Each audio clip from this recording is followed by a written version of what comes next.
So it was about 1 o'clock in the morning, and my youth leaders had dropped my sister and I off at the church because they told us there was a family emergency. So they pulled us early from this church retreat.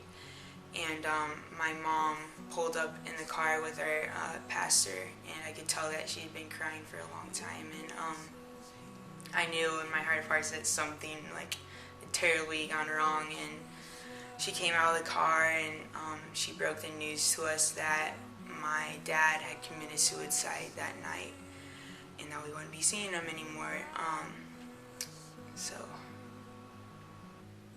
So I grew up in a Christian home. My mom and my dad were the most godly people that I know still to this day. So blessed to grow up with them, my brothers and my sisters. But my dad, I mean, everyone knew him in town. He was the high school math teacher. He was coach of like everything. So just being around that, I got really heavily into sports and just doing everything with him. I always was his shadow, just following him around, and me being the youngest, I was just, daddy's little girl or whatever. So I'd like to say that I knew him better than anyone else.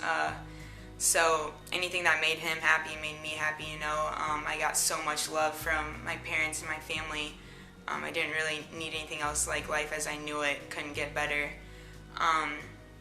So whenever I was about 12, my dad got remarried, and I started to notice a change in him a little bit that no one else really noticed. I feel like from just me being around him all the time, I noticed a change. But I remember praying for him specifically when I was 12, because I started to realize under the surface that he wasn't acting like the happy, life of the party that he was at home when we were by ourselves.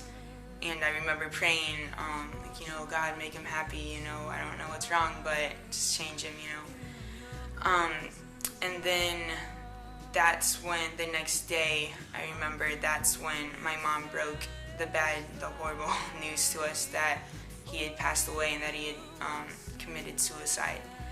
And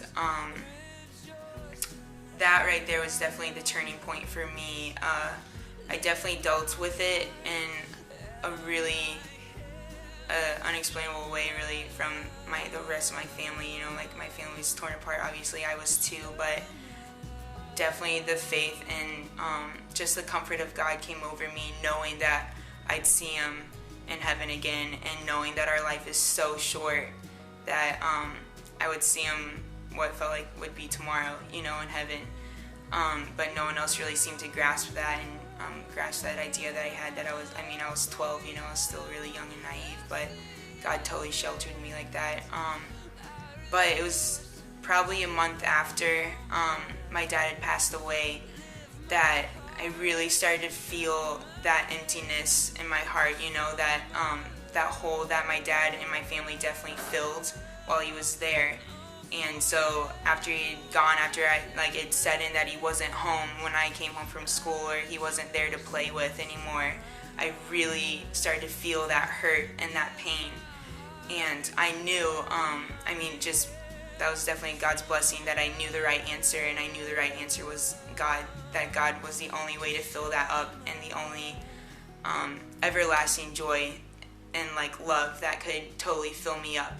Whereas my brother and my sister turned to drugs and alcohol, and I could definitely see that that was only temporary happiness, and it always left them unhappy, And that's totally it's totally when God just took me under his wing and took me under his hand, and started to form me into the woman that I know he created me to be, not the girl that my dad created me to be.